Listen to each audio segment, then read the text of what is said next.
All right, guys, we're going to start the show here in a matter of moments. Good show lined up for you. A heck of a lot of content today on today's program. I am fired up, boys and girls, fired up.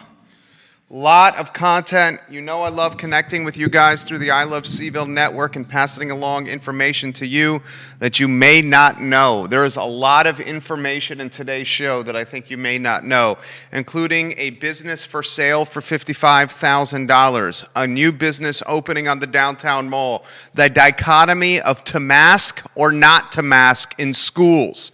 Football at the high school level is already in jeopardy in the Commonwealth of Virginia. We're going to introduce a new segment today's program called the I Love CVille Odds Makers. I'm going to start sending odds on various topics in this community, odds of coming to fruition or odds of not becoming a reality. The country of Germany is contemplating new policy that will heavily restrict the freedom of unvaccinated individuals. We'll talk about that on today's show. We'll hear from Alex Erpy on New York City COVID restrictions today. I will give you some insight on gambling machines in gas stations and a new franchising business that I think has a lot of potential. Give the show a like and a share. Give it a like and a share. Give it a like and a share on any platform you're watching upon. Ladies and gentlemen, boys and girls, German Shepherds and Chow Chows, the I Love CVille show will start in T-minus 20 seconds. On an absolutely glorious day to be above the mud in Central Virginia. Guys, get ready, buckle up. This show is going to be impactful in this community, guys. Get ready, get ready, get ready. J-Dubs, I need T-minus 15 seconds to rock and roll.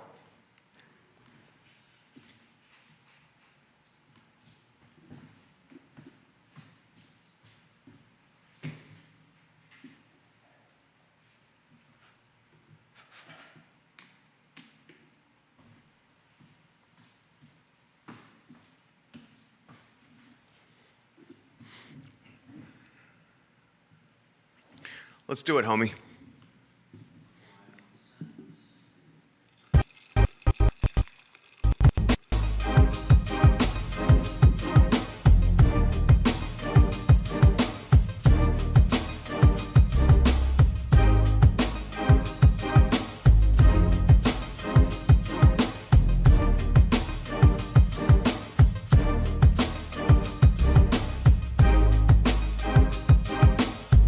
Good Thursday afternoon, guys. My name is Jerry Miller, and welcome to the I Love CVille show. Thank you kindly for joining us on a glorious Thursday to be above the mud. We're live in Charlottesville, across the Commonwealth, the country, and the world on the I Love CVille network. We're presented by Skooma Boutique Dispensary, the newest dispensary to open in Charlottesville on the downtown mall next to Rapture. I'm going to relay on this show my experience with Skooma and how David and his team at Skooma Boutique Dispensary are helping me sleep better than ever before. The network powered by Ting Fiber Internet. Crazy fast internet is Ting Fiber Internet. A lot to cover on today's program, boys and girls. We're going to talk high school football and pigskin and football in the Commonwealth already being in jeopardy due to this pandemic. That at the bottom of the show. We'll talk Louisa County Schools.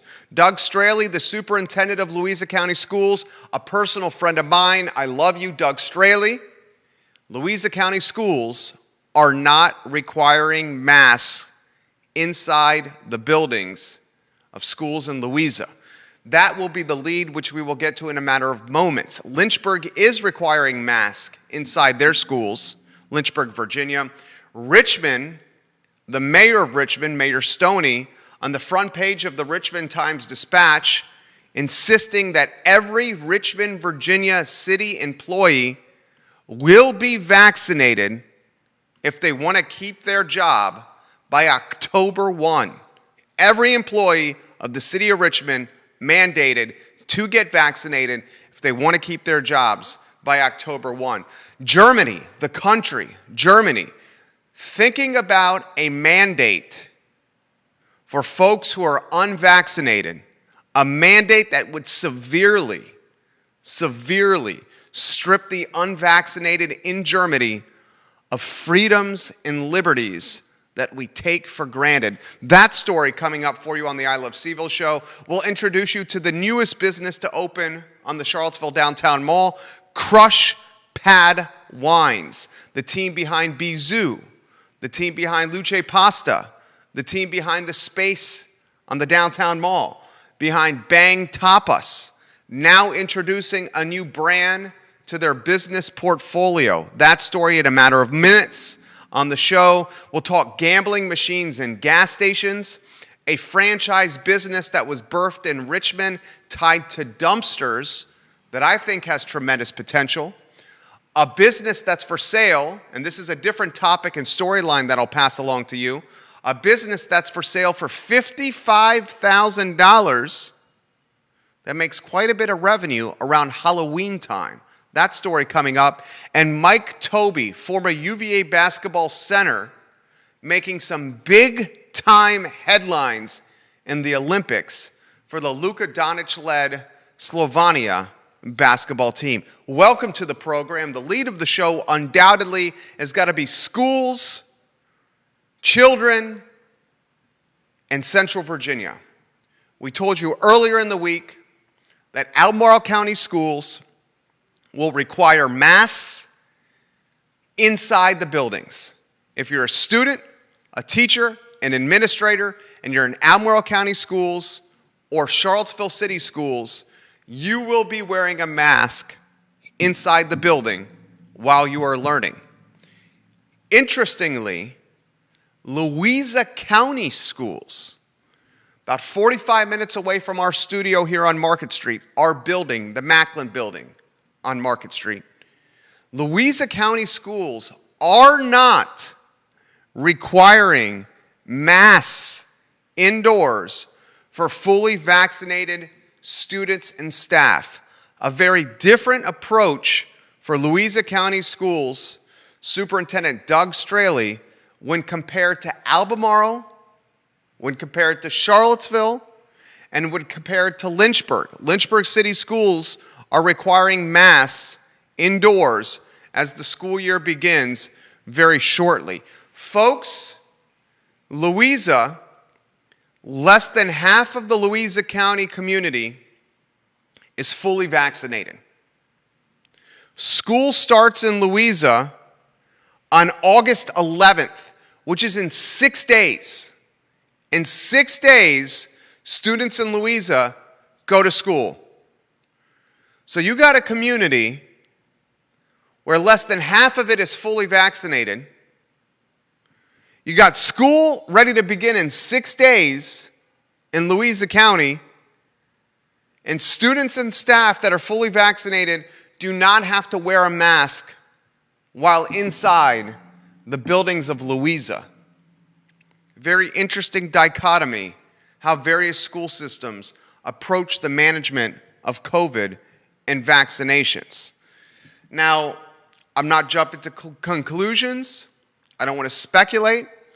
I'm strictly spitballing here. You have a community that's 45 minutes from the city of Charlottesville and Louisa. Less than half of the community is fully vaccinated in Louisa. The school system is not requiring its 5,000 plus students to wear masks inside the building. Remember, 12 and under, ages 12 and under, have not been vaccinated. In fact, you can make a legitimate argument that the majority of the students, 5,000 in school at Louisa, the large majority of these 5,000, remember, kids 12 and under have not been vaccinated. Remember, the community in totality has a less than 50% vaccination rate in Louisa. You can use those two tidbits to extrapolate that the majority of the 5,000 students in the buildings of Louisa are not vaccinated. In 6 days, those children, those kids, those teenagers go into antiquated buildings poorly ventilated buildings, buildings that are not clean like they should, hallways that are cluttered, clustered, busy with backpack kids going from classroom to classroom, 5,000 of them in the hallways, unmasked. Time will tell what happens. Time will tell what happens. But the I Love CVille odds makers, have Louisa and its football team and its athletic teams as potentially the most vulnerable for a pause or cancellation of fall sports seasons because everything I just outlined and described to you. Now you're going to say, Jerry, they're trying to get these these seasons in. They want fall sports to happen. Fall sports is a very important aspect of teenagers, middle school students, high school students, and their assimilation, how they interact, their self-confidence. Well, did you know that we've already started fall practice? And according to the Virginia High School League, there are already multiple schools that have had to stop football practice because of this pandemic. Allegheny High School football program on pause because of COVID. Stafford football program, about an hour, 90 minutes depending on traffic from Charlottesville, paused because of COVID. Lake Taylor football program, paused because of COVID. Central Lunenburg football program, paused due to COVID. Less than a week into the Virginia High School League football practice schedule, and already four high schools have had their football practices paused because of COVID. More on that later in the show. So our first topic, we're going to put a bow on it. The jurisdiction of Louisa County. Less than half of the citizens in Louisa have been fully vaccinated. Louisa County says yesterday that students and staff who are vaccinated will not have to wear a mask inside. 0 to 12, 12 and under students can't be vaccinated because we don't have enough science to determine what the vaccination will do to the health of kids, of children aged 12 and under. The I Love CVille odds makers have Louisa on a very short list. And this short list basically says this school system will potentially be the first impacted from a pause or a cancellation of its fall sports season because of everything I just outlined. Lynchburg schools, by a 7-2 school board vote, said kids in the hallways in schools inside will wear the mask. Richmond and its mayor, Mayor Stoney, on record, every single city employee in the capital of the Commonwealth must be fully vaccinated by October 1. Mayor LeVar Stoney announced the directive yesterday as cases in Richmond and across the country are on the rise again. LeVar Stoney said city employees, including those who have already been vaccinated, will need to submit documentation of their vaccination status or first dose by August 18th. The vaccine mandate applies to all city employees, including police, fire, public works, and utility staff members. How much do you want to bet? And here's another line coming from the I Love CVille odds makers, another betting line. After Mayor LeVar Stoney announced yesterday that every single Richmond city employee must be vaccinated by October 1, how much you want to bet that Mayor Nekiah Walker in Charlottesville City is having this exact conversation with Councilors Lloyd Snook, Sina McGill, Heather Hill, and Michael Payne? Let's take it a step further. Is anyone willing to put up a Benjamin that Charlottesville City Council will require or will not require vaccinations for all Charlottesville City employees by sometime this fall? My instinct, my gut, my crystal ball, my vision, my intuition, my hunch says Mayor Walker is leading a charge currently with City Council and City Hall leadership to have all employees of the Charlottesville City government vaccinated in the very near future, or they cannot return to work.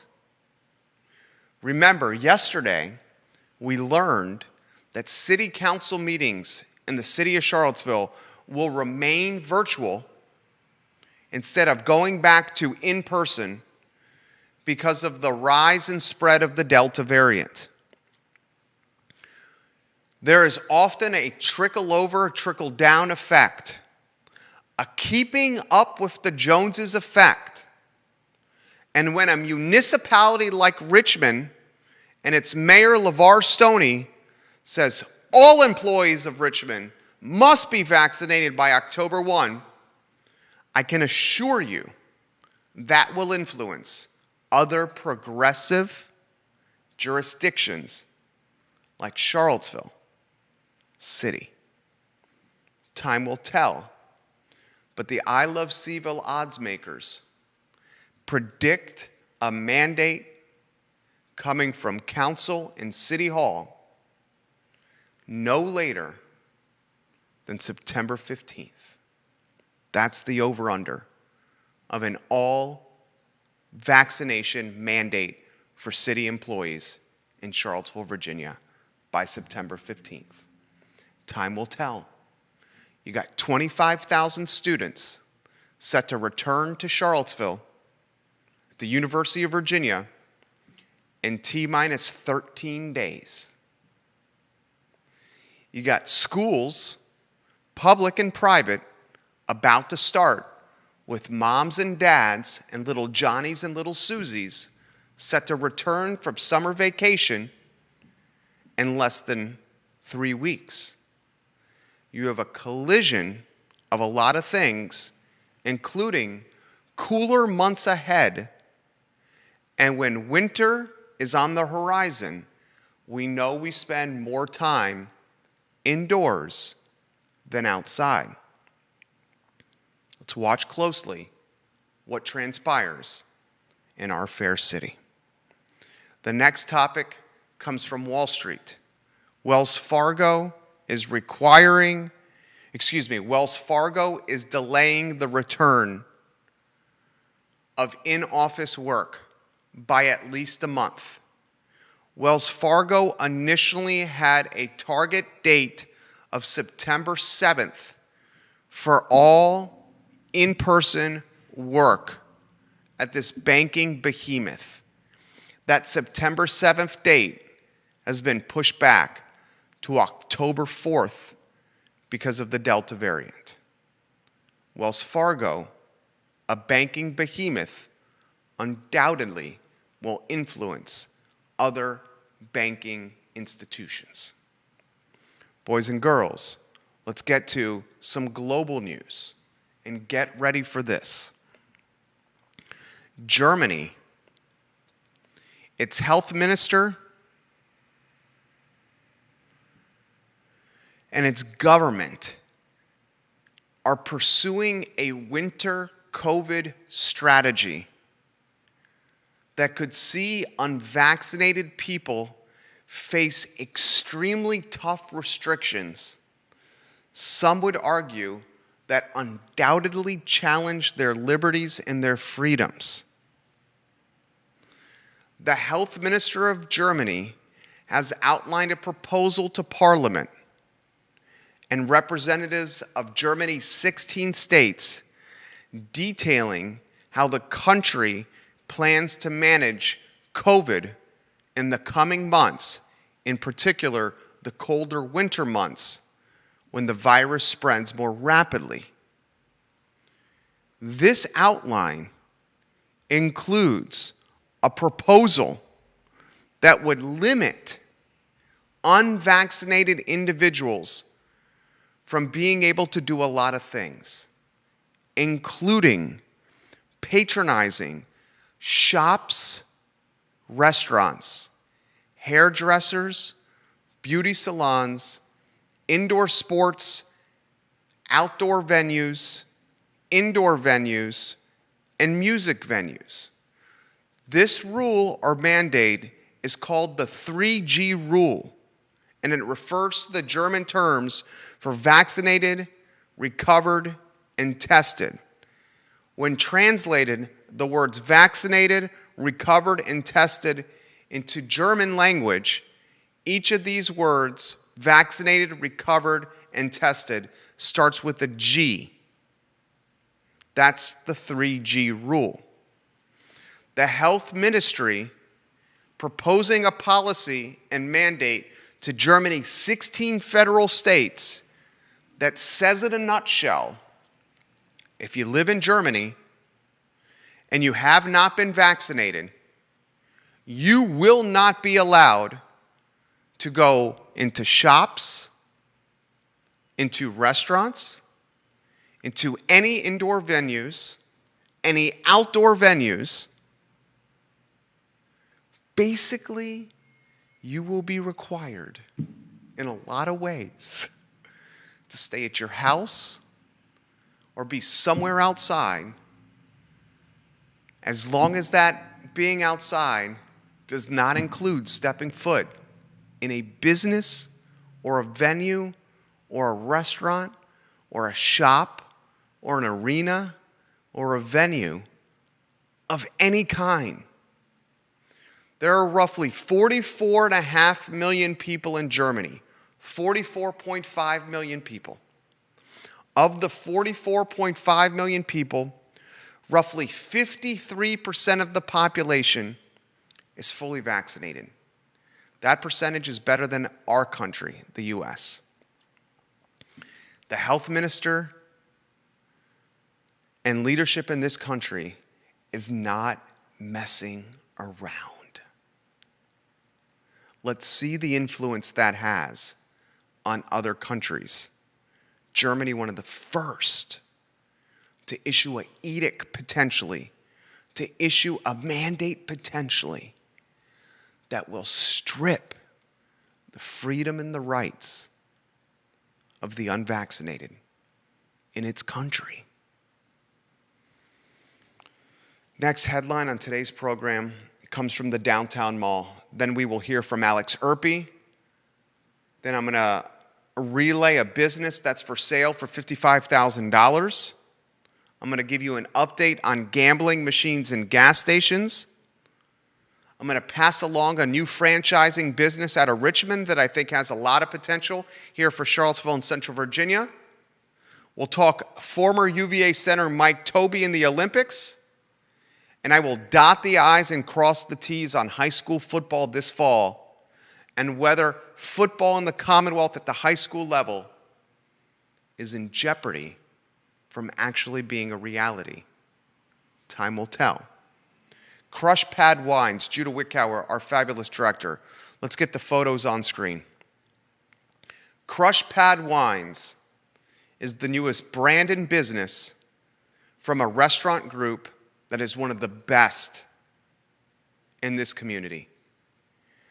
Crush Pad Wines. by Vincent of Bizou, of Bang Tapas, of The Space, of Luce Pasta. Vincent and Rachel and Tom Walters and Wes McCullen opening up a wine bar and retail shop right next to Christian's Pizza. There are 3 restaurant groups on the downtown mall that have really driven the culinary scene with their portfolio of brands. Wilson Ritchie immediately comes to mind. The man has his fingers in so many brands and businesses. Revolutionary Soup, the Whiskey Jar, the Bebedero, the Pie Chest, the Alley Light, the Wine Guild. He helped open or owns or manages some of those brands, and in opening capacity, managing capacity, investor capacity, partner capacity. He was also at one time running Commonwealth Sky Bar, Draft Tap Room, and Brasier Saison. This guy, in a lot of ways, is the downtown mall, Wilson Ritchie. Vincent and his team, one of the first to do it on the downtown mall, with the Metropolitan, a restaurant that no longer is in existence, but one that helped build the mall's reputation for culinary excellence. Vincent and his team, Bizou, they own and operate. If you have not had the meatloaf at Bizou, you're missing a gift from God. It's that good. Vincent and his team behind Luce Pasta. Vincent and his team behind Bang Tapas. Vincent and his team behind The Space Downtown, a rental venue for weddings, rehearsal dinners, and private parties. Now, Vincent and his team behind Crush Pad Wines, a new wine bar and shop next to Christian's Pizza. Now, boys and girls, German Shepherds and Chow Chows, this is not the first time a wine bar and shop has tried to run, to exist, to survive on the downtown mall. You have Tastings over here across from NBC 29 and right next to the Market Street Garage. Still in operation. Ownership of Tastings also owns the Court Square Tavern. Remember Sips on the downtown mall? Sips on the downtown mall. Had a cup of coffee. From a business standpoint, from being in an operation standpoint, Sips did not work, had to close its doors. There was another wine bar that existed on the downtown mall that the name is escaping me right now. At one time, there were 3 of them, Tastings, Sips, and this third one. Tastings, the only one to survive. Vincent and his team are going to do Crush Pad Wines. If you know anything about this team, you know they do restaurants the right way. You know they know wine inside and out. I expect this business to have phenomenal customer service, a wine list that is holy, a wine list that is robust, a wine list that is second to none. The question we have to ask, is there enough slices of the pie to go around for everyone? It's a saturated category. Now, they'll have the benefit of novelty, of being new, and the benefit of novelty of being the new shiny thing as people flood your business as you open your doors? Is it sustainable? That's the question. The third restaurant group is the Andy McClure-led group. Andy McClure owns Citizen Burger Bar. I would bet that Citizen Burger Bar in the downtown mall does the most gross revenue of any business, any restaurant business in downtown Charlottesville. I'd say Citizen Burger Bar is a clear-cut one from a gross revenue standpoint on the downtown mall. Andy also, with his brother Patrick, have Citizen Bowl Shop right off the downtown mall with the Shaughnessy brothers, John and Scott.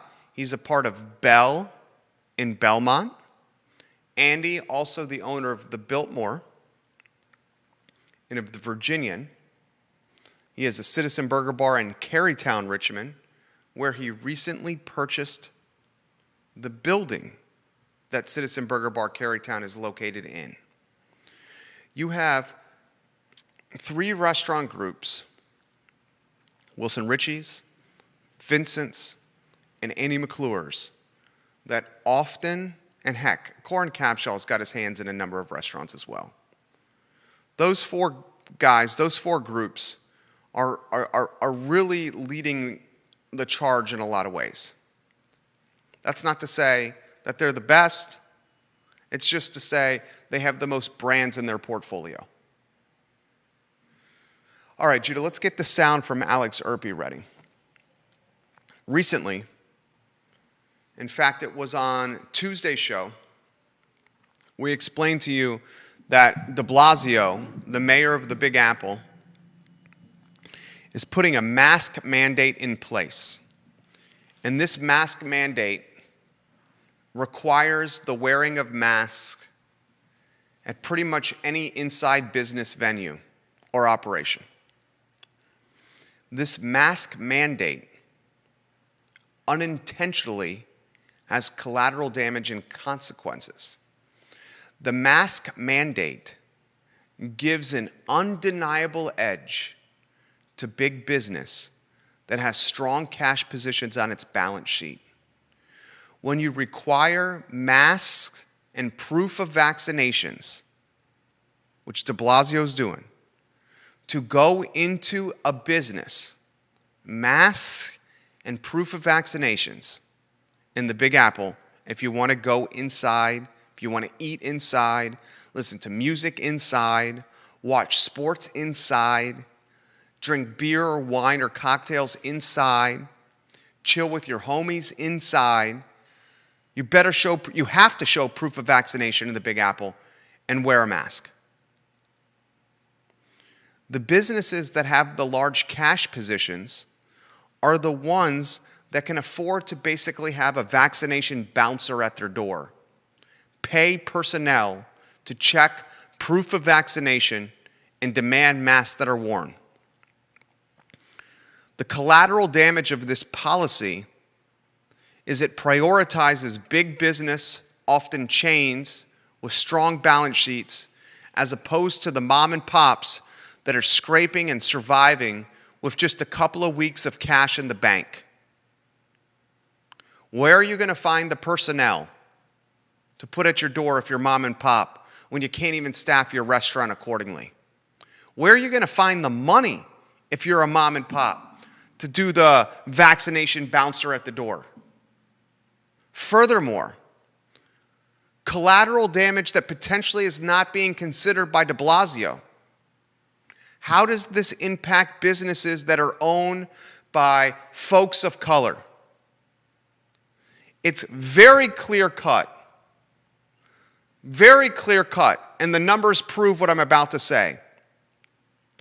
White people are getting vaccinated at a faster and more frequent clip than people of color. Google it and look it up. That's a statistical fact. If white people are getting vaccinated at a quicker clip, at a more frequent clip than people of color, how is that going to impact business?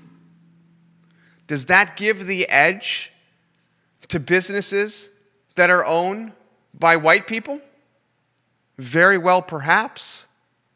Very well, perhaps. Let's hear what Alex Erpy has to say about this, Judah Wickower. If you could cue up that sound in 3, 2, 1. No, it is a very interesting scenario what's happening up in New York City. And the reason I say that is because we're rapidly reaching a point where what troubles me is just from a business owner perspective up there, because what we're seeing in New York City is the city saying, we have a goal that we want to achieve, which is basically we don't want people who are not vaccinated to eat indoors, to go to the gym indoors, to be indoors, basically, right? But New York City is either basically saying we don't have the manpower to enforce this or don't wish to enforce this ourselves, so we are going to turn small business owners into our agents of the state, essentially. And I think that's a big onus to put on small business owners. And I think particularly, just thinking as a Latino small business owner, I think a particular emphasis on minority small business owners, because we tend to have very small businesses, so you're giving them a lot of requirements that they now have to think about. You're basically saying they have to enforce with people who come into their store proof of vaccination. And some people are going to have their little apps, I'm sure. Some people are going to show you a card. Do you as a small business owner have any idea whether that card is an actual vaccination proof or it's just some card that somebody printed at home? And are you going to be held liable if it's not? And I think it's a very difficult situation that they're putting particularly small business owners in. And unfortunately, because of the fact that vaccination rates are very different, minorities are much less vaccinated right now than white Americans. I'm wondering if we were going to see a little bit of a racial gap here where a lot of minorities are going to be unable to participate in certain aspects of life because they have not yet taken the vaccine, whereas the larger quantity of white Americans that have taken it, because they've been more comfortable historically doing so, are going to be able to go in and do whatever they want. So it's an interesting scenario that I think we're seeing here, both from a perspective of who's taking it and who hasn't, and from small business owners and the challenges that they're going to face in New York City right now, and we'll see where else that goes. That's Alex Erpy, the CEO of Emergent Financial Services. Emergent Financial Services, trusted name in the game. Guys, if you want to grow your wealth, if you want to get to retirement a little bit quicker and a little bit faster and a little bit easier, there's one firm for you, and it's Emergent Financial Services, the Erpy family, as good as it gets. Neil Williamson, thank you, my friend, for the help. The other wine bar that was on the downtown mall, Neil Williamson drops this in the comment section, the president of the Free Enterprise Forum. Donate and support to the Free Enterprise Forum. When you see Neil Williamson walking around the street, give him a flying chest bump. He loves flying chest bumps, and he loves birdies at Green Hills Golf Club. We love Neil Williamson on this show. He says the other wine bar was Vavino on the Charlottesville Downtown Mall. Thank you, Neil Williamson. So at one time, the Charlottesville Downtown Mall had 3 wine bars that were wine bars and retail shops. You had Sips, you had Vavino, and you had Tastings. Vavino and Sips did not make it. They could not withstand the test of time and gain the market share they needed to keep their business in the black and their lights on and their staff paid. Tastings by Market Street Garage, still in operation. The owner of Tastings also owns Court Square Tavern. Vincent, Rachel, Wes, and Tom are getting in the game with Crush Pad Wines. Get that storefront pic on screen if you could, please, Sir Judah Wickower. Right next to Christian's Pizza. A wine bar and retail shop with a wine list that would leave the Pope jealous. The Pope likes a glass of wine from time to time, right, Judah? I would think the Pope likes a glass of wine from time to time. Scott Aaronworth, the Esquire from Virginia Beach, he says Bell in Belmont is fantastic. I agree. If you haven't tried Bell in Belmont, Scott Shaughnessy, John Shaughnessy, these dudes know how to run a bakery and breakfast and lunch joint. Bell in Belmont. All right, next storyline, guys. And if you have anything you want to relay, put your thoughts in the comment section. Thoughts in the comment section. Questions in the comment section of any of the social media platforms you're watching the show upon. I will mention your thoughts and comments on air. Let's talk about a business that's for sale. $55,000 asking price for the Halloween store. You're familiar with the Halloween store, right?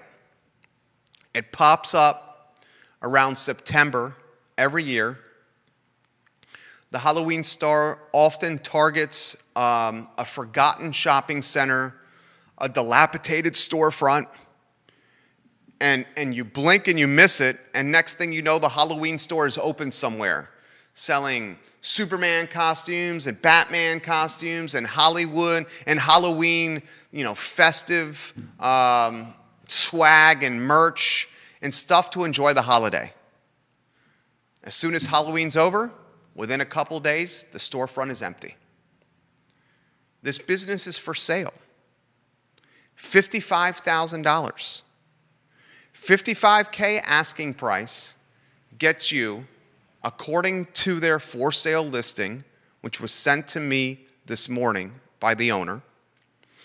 The $55,000 asking price gets you, according to the owner, over $130,000 in inventory, all the fixtures you need, shelving, pegs, mannequins. The store is generally operated in an 8,000 square foot retail storefront. That is humongous. The owner says this is a great opportunity for someone looking for strong seasonal income, not year-round income. We're talking strictly September, October, November, December. We're talking strictly back end of Q3, early Q4 income. By November 1, November 2nd, you're closing your doors. You're negotiating a 2-month lease. You're targeting a shopping center that's forgotten, dilapidated, demoralized, depressed, and downright disturbed. You're going to the management company or the ownership of the shopping center and saying, I want to do a pop-up for 2 months. I want to put this Halloween seasonal business in there. I'm going to give you 2 months rent, maybe 2.5 months rent, and I'm piecing the hell out of the OK Corral. 55 G's asking price for the Halloween store, $130K in inventory, all the shelving and fixtures and mannequins and pegs that you need. The owner says a fantastic opportunity for someone that's looking for seasonal income. The Halloween store for sale. If you have a business for sale, I'm happy to generate some buzz for you on this network, just like we did with Hot Cakes and Barracks Road Shopping Center. As soon as we talked about Hot Cakes being for sale on this show, a number of inquiries went into the business broker that's managing the deal. All right, let's talk skill machines or gambling machines in the Commonwealth of Virginia. This is a topic I did not have time to get to on Tuesday's show. Have you been into a convenience store or a gas station? Heck, even some restaurants have these. And you've seen some folks sitting on stools, mesmerized by a video screen, playing some kind of game, pumping dollar bills into the game, hoping for some dollar bills to come back at them. Well, those things are called skill games. Skill games. These skill games were banned on July 1 after a very short run. And the reason the skill games were legalized by Governor Northam and the delegates in Richmond is because of the fear of revenue shortage associated with the pandemic. The governor, the delegates, they said, you know what? Let's allow these skill games, tax the skill games, and utilize the revenue from the skill games at these convenience stores and gas stations to help us dig out of a potential hole that's the pandemic. A lot of these skill games you saw in gas stations and convenience stores that are owned and operated by folks of color or minorities. In fact, a couple days ago, 100 small business owners, 100 individuals that own the gas stations and convenience stores gathered together with Senator Morrissey to lobby, petition, and fight for skill games and the ability for them to bring them back to market. These 100 business owners were Asian, Indian, and minority descent. They called this bill that's being used against them the Alibaba bill because they feel they're being unfairly targeted. 100 of them, business owners, gathered together and said, these skill games are our livelihood. It's how we keep our lights on, our mortgages paid, our family and staff paid, and how we keep our businesses going forward. It's one of our main sources of revenue. They continued with this.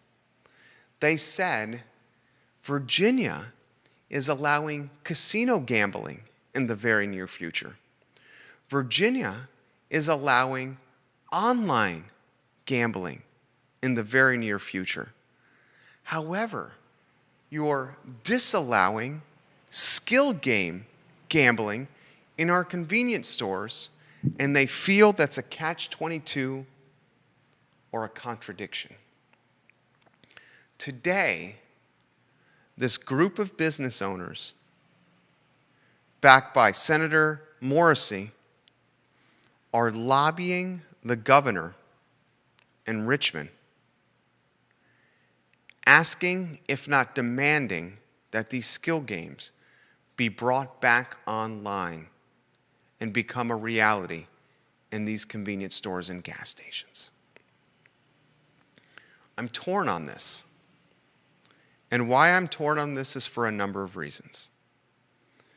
The libertarian in me says government should not restrict business owners, their family, and their staff from being able to make a buck, especially when that same government is allowing casinos to come online, DraftKings, Penn National Gaming, and other online sports books to be able to do business in Virginia.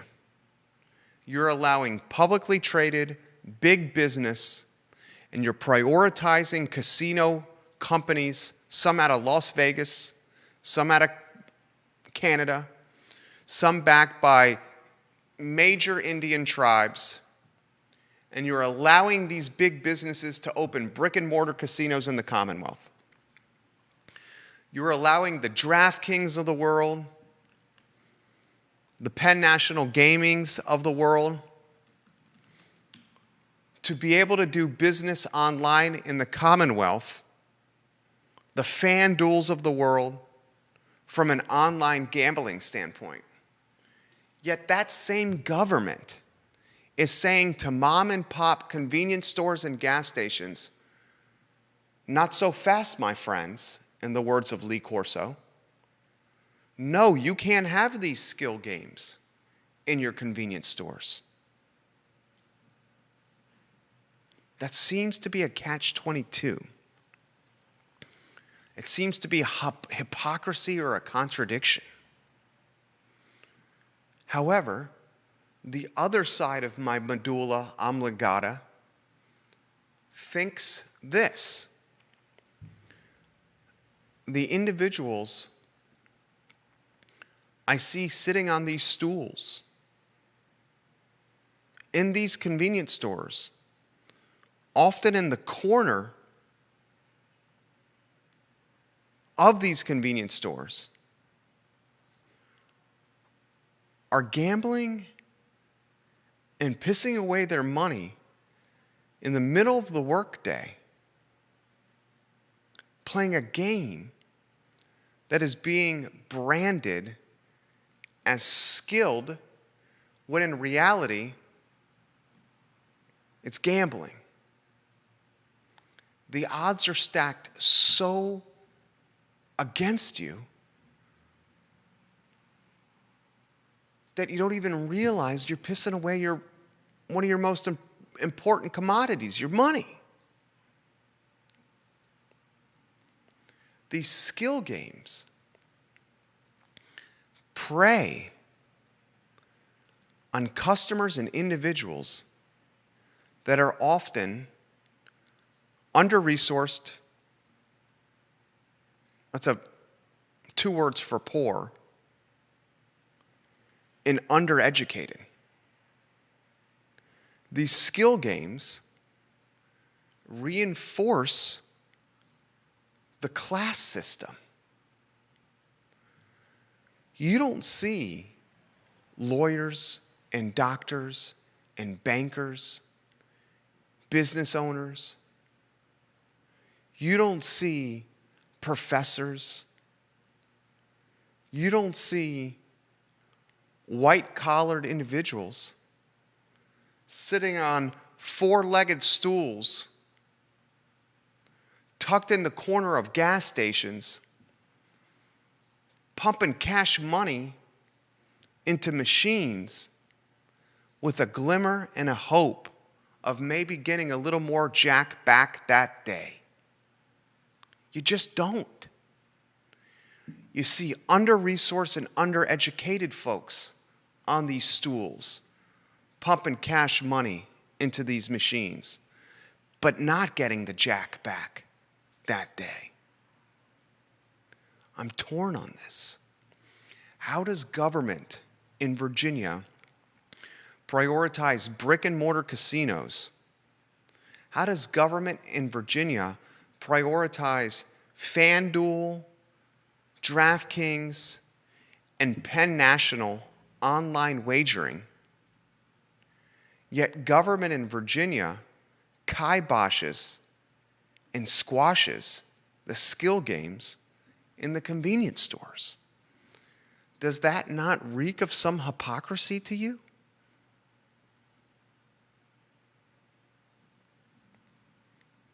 That's what I smell. Hypocrisy. And is it get back to that Darwinism mentality? Survival of the fittest?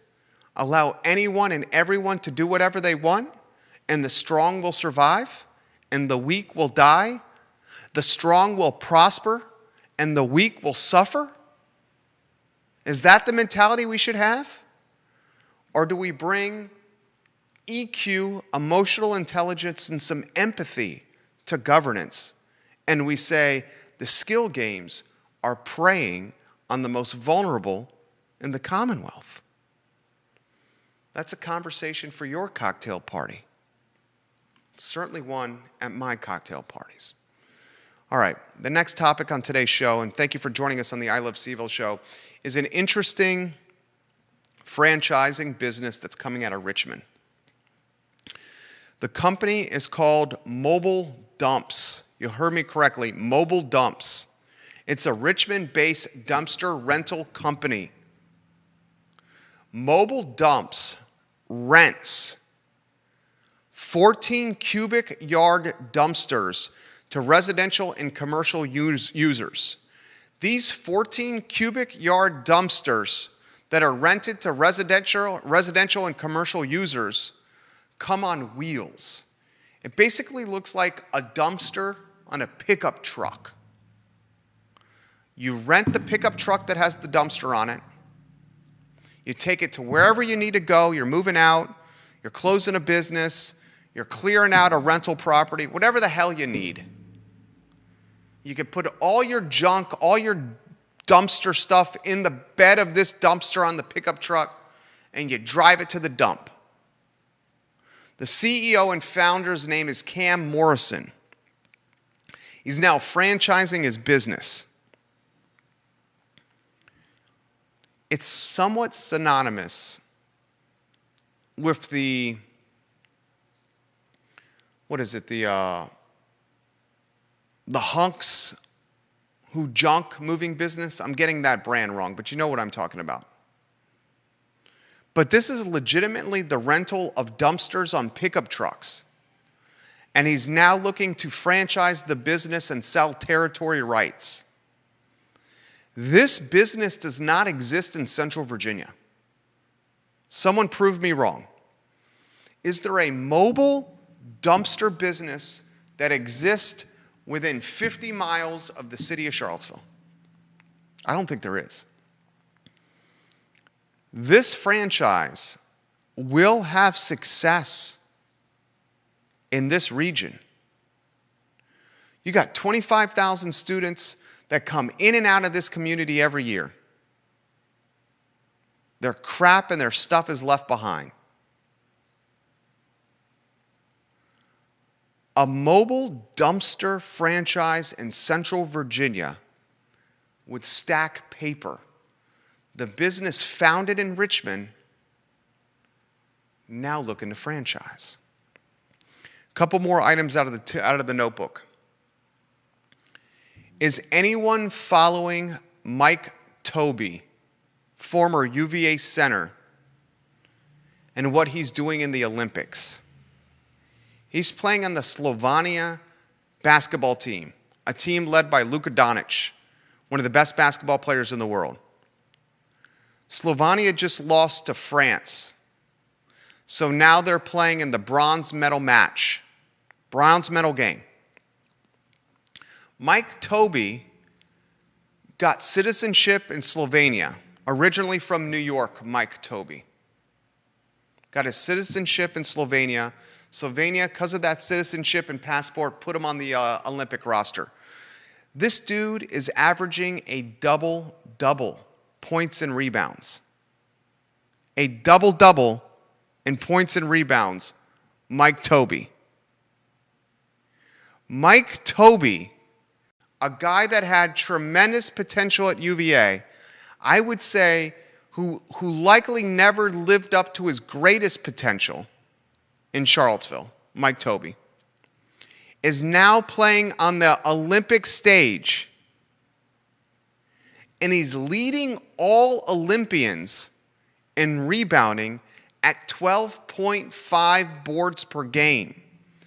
He's tied with Luka Doncic for the most double-doubles in the Olympics with 3.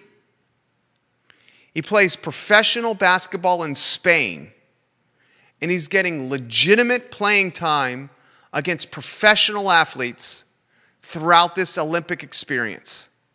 Mike Tobey, we salute you on the I Love CVille Network.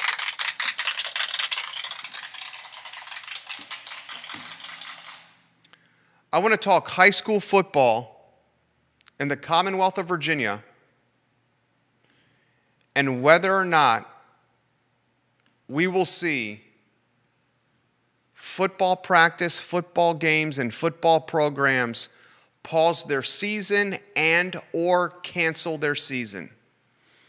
Allegheny High School has already paused its practice schedule due to COVID-19. Stafford High School has paused its football program due to COVID-19. Lake Taylor High School has paused its football program due to COVID-19. So has Central Lunenburg. 4 high school programs in the first 4 days of high school football practice have paused their programs due to the pandemic. To start the show, I outlined Louisa County, who has 5,000 students returning to the classroom in 6 days. 5,000 of them. These 5,000 will not be required to wear a mask if they're fully vaccinated while inside the classroom. Less than half of the Louisa County community has been fully vaccinated. I'm going to ask this question. Is high school football in jeopardy this fall? I say the answer is absolutely yes. Absolutely yes. The next question you have to ask, if you're an odds maker, and I got some gamble to me. If you're an odds maker, what kind of odds do you put on the Jefferson District high school football season? Jefferson District, the primary district here in Central Virginia for high school football. Monticello, Charlottesville, Albemarle, all the teams in the Jefferson District for the most part, public school teams. What kind of odds do you put that the Jefferson District high school football season will play in totality from start to finish? I'd say those are negative odds. I'd say if you bet $100 that the Jefferson District football season will not be played in its totality, you may win 20. It's certainly not even money. You bet a Benjamin that the Jefferson District football season is not played in totality, maybe you win $20. Maybe. And I think that might be ambitious. Heck, it might even be 10. It's definitely not even money. We'll follow that closely, but remember what I just said here. Remember what I just said. The crystal ball in this network has proven to be very, very, very, very, very good. Skooma Boutique Dispensary, presenting sponsor of this show. Guys, I went to talk to David at Skooma Boutique Dispensary. I said, David, you're the expert on CBD. You're the expert on Delta 8. I'm having a hard time sleeping. Do you have anything you can offer here? He said, I sure do, Jerry. I'm sleeping better than ever before. Skooma Boutique Dispensary next to Rapture. If you have sleeping problems, you go into David at Skooma Boutique Dispensary. You say, Jerry has had some sleep issues with the I Love CVille show, and he says you can help remedy this for me. My father-in-law is doing it. My better half's uncle is doing it, and some of our cousins. And we all say the same thing. We have the deepest sleep we have had in a really long time. Skooma Boutique Dispensary. Remember, we launched a new show on the I Love CVille network, Mondays at 10:15 a.m., called the Monday Market Monitor, with Nikki Chambliss, the CEO of Keller Williams Alliance in this market, and Mr. Keith Smith, the distinguished gentleman, one of the principals of Yes Realty Partners. The Monday Market Monitor, 10:15 a.m. on the I Love CVille network. All right, let's get to some comments. This is from Angela Shirley. Jerry, I absolutely love this show, and when I can't watch it in person, I'm listening to it in my car. In fact, my kids asked for you to come on the show while we're driving around. And while you sometimes use some profanities that I'm not crazy about, I love that you relay local content to us, content we're not getting anywhere else. Thank you for spotlighting the wine bar on the mall. My husband and I will plan a date there this weekend. Well, thank you for saying that. Thank you very much. This one is from Vic Hamilton. Vic Hamilton says this, Jerry, you're 100% right. How can the governor allow gambling for casinos and the DraftKings of the world, but take away the machines in those gas stations? That seems like a contradiction. I wonder if this is something that will come back to market once the election's over. Perhaps the Democrats, who are certainly a favorite to win this election and a new seat in the governor's office, We know Terry McAuliffe is going to get the win. Perhaps they're waiting till after the election before they make a decision on these so-called skill games. Thank you for the show, Jerry. This is from Bridget. Ooh, she disagrees with me. Jerry, I cannot disagree with you more. Louisa County is giving the rights to its parents to determine whether or not their kids wear masks in school. That's the way it's supposed to be done. Moms and dads determine what their kids do at school and then pass their kids to teachers. It is not up to a superintendent, a school board, or city or county or municipality leadership to determine what our children do. That's my take and my 2 cents. I respect that, Bridget. I respect when people disagree with me. You disagree with me, I embrace it. Please disagree with me. I embrace it. I welcome disagreement. Respectful disagreement leads to discourse where we can all learn from. This is from Scott Matty. Scott Matty says this, Jerry, I love your show. I watch often, usually on YouTube. Sometimes you don't stream to YouTube, which really irritates me because I don't have a Facebook account. All right, did you hear that, Judah? We got to make sure we stream to YouTube for Scott Matty. He says this, there's no chance the Jefferson District football schedule will be played at its totality. Of any sport at the high school level, which is the riskiest to play during a pandemic? It's got to be football. You have the most amount of kids on a roster. You have them working out in poorly ventilated weight rooms, and they're jumping on top of each other to make tackles. You said if you bet $100, you may win 20 if the Jefferson District football season is canceled. I think if you bet $100, you may win $1 or $2. There's no chance this season is played from start to finish. Thank you, Scott. Thank you for those comments.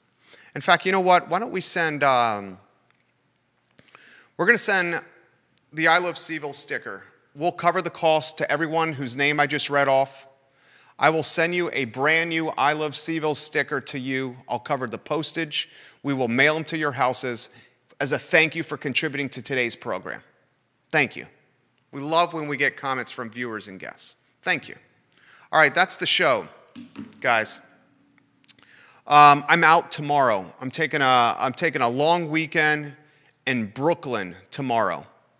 I'm hopping an Amtrak from Charlottesville, and I'm taking that Amtrak to Penn Station, and then hopping a cab to Brooklyn, where I'm going to meet my better half. We're going to stay in a nice hotel, little wine and dine, little dinner and dance, a little romance and conversation, a little fun in the Big Apple, Brooklyn to be specific.